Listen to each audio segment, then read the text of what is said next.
kind of give me an overview of what if you come into my business, what are you doing?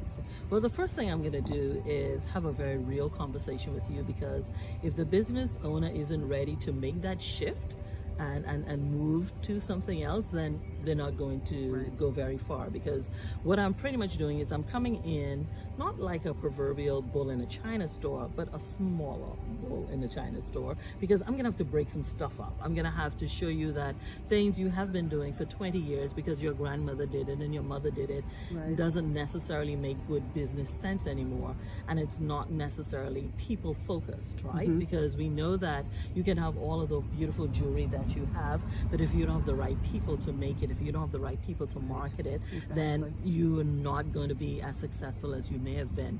Not to mention, the businesses are now facing extreme competition because the way of working and the way that we do business has changed, and so you have to make that paradigm shift for your people in your businesses.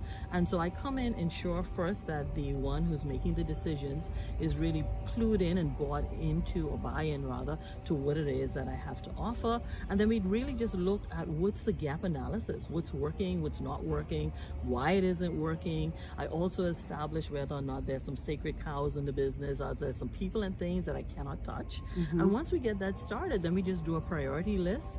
I know it sounds old school, but you do a SWOT analysis, but then from that SWOT analysis, you then look at what can be fixed within the next 30 days, 60 days. Tell people what a SWOT analysis is, because a lot of people don't really realize what that means. Well, the SWOT analysis is really looking at strengths, weaknesses, opportunities, and threats, right?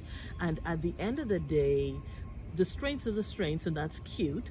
The threats, of course, are things that you have no control over. For example, in the Caribbean, we have hurricanes. We can't control when the hurricane is going to come. But there are two segments of the SWOT analysis that we do have control over.